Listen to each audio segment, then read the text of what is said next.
ایک ایک آدمی بزرگوں کی صحبت میں آ کر بیٹھتا ہے. کسی نے کچھ بھی نہیں پڑھا ہوتا وہ بھی آ جاتے ہیں، جنہوں نے سب کچھ پڑھا ہوتا ہے وہ بھی آ جاتے ہیں.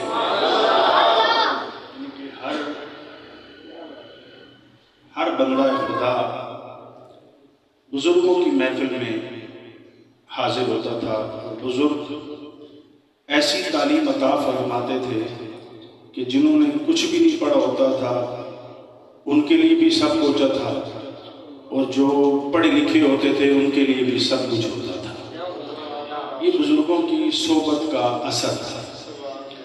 یعنی کہ جو بزرگوں کی صحبت میں چلا جائے، کسی بھی کیٹیگری کا ہو، کسی بھی معیار کا ہو، اسے ایک بات سمجھ میں آتی تھی کہ بزرگوں کی صحبت میں جانا ہے، ادب سے بیٹھنا ہے، اور پھر اس ادب میں جو بیٹھتا ہے اللہ رب العزت اپنی معرفت اور حقیقت کا فیض اسے نصیب فرماتے تھے.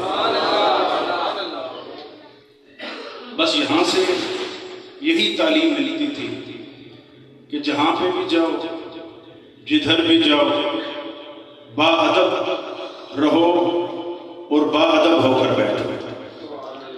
پھر الحمدللہ ہمارے اسلام کا جو ڈنکا بج رہا ہے آج تک ادب کی وجہ سے بج رہا ہے. اسلام کا ادب کے ساتھ ہی تو تعلق ہے. جس نے اسلام کی خدمت کرنی ہوتی ہے اسے اپنے پورے وجود پہ کنٹرول رکھنا پڑتا ہے. اسے اپنی زبان پہ، اپنی نگاہ پہ، اپنی سماحت پہ، اپنے دل کی دھڑکنوں پہ، اپنے ہاتھوں پہ اور اپنے پاؤں پہ، جب تک وہ ان سب چیزوں پہ کنٹرول نہیں رکھ سکتا، جسے حواس خمسہ بھی کہتے ہیں، جب تک وہ کنٹرول نہیں رکھتا وہ اچھی طرح اسلام کی خدمت نہیں کر سکتا. آپ جانتے ہیں کہ پہلے کوئی ایک ہی بندہ خدا ہوتا تھا، کفر کے محلے میں رہتا تھا، کافروں کے شہر میں رہتا تھا، مگر تاریخ بتاتی تھی کہ 90 لاکھ ہندوؤں کو بھی اس شخصیت نے مسلمان کر دیا. انہوں نے سکھایا گیا تھا، انہوں نے ادب سکھایا تھا. بس اسلام کا جو حسن ہے وہ ادب ہے. اور بزرگوں کی محفلوں میں بیٹھنے کے آداب، اٹھنے کے آداب، رخصت ہونے کے آداب، آنے جانے کے آداب، یہ سب سکھلائے جاتے تھے. کریم علیہ السلام ایک گلی سے گزر رہے تھے. گلی بڑی تنگ تھی. ساتھ حضور علیہ السلام کے اصحاب بھی تعلیم کے لیے ساتھ ساتھ چلا کرتے تھے.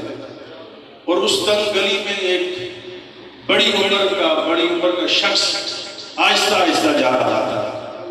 کیونکہ اسلام کی ابتدا تھی. حضور علیہ السلام کے ایک غلام نے پیچھے سے آواز کسی کہ اے بڑے راستہ دے دو، ہم نے جا کر نماز ادا کرنی ہے.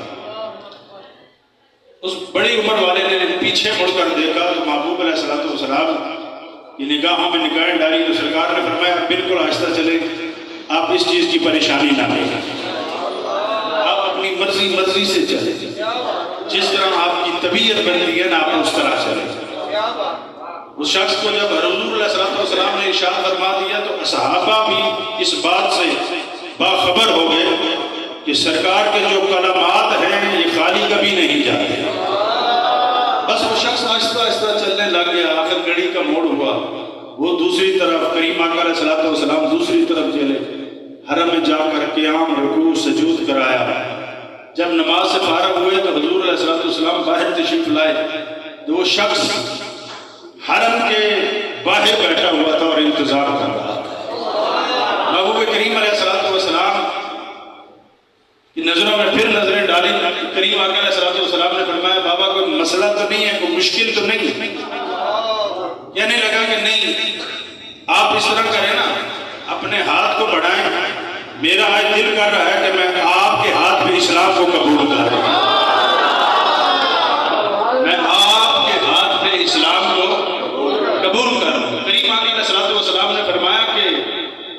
اتنا مسئلہ کہ پہلے راستہ نہیں دے رہا تھا، اب اسلام کے قبول کرنے کی بات کر رہا ہے. کہنے لگا کہ میں کوئی عام اندھا نہیں، توریت زبور کا عالم، توریت زبور کا عالم، اور میرے علم نے آج مجھے بتایا ہے کہ ان کتابوں میں یہ لکھا ہوا ہے کہ جو ہر کسی کا ادب کرے گا، خیال رکھے گا، وہی اللہ کا آخری نبی ہوگا. یعنی کہ جو بوڑھوں کا بھی خیال رکھے گا، بچوں سے بھی پیار کرے گا، اپنے ساتھیوں کے ساتھ ساتھ تعلیم بھی دے گا، وہی اللہ کا آخری نبی ہے. اور جو کچھ کتابوں سے میں نے پڑھا ہے یہ اس طرف اشارہ کر رہا ہے کہ جو آج گلی میں چلتے ہوئے آپ نے رویہ اختیار کیا نا، کوئی اور اس عرب میں نہیں ہو سکتا. اگر ہو سکتا ہے تو اللہ کا آخری نبی ہو سکتا ہے.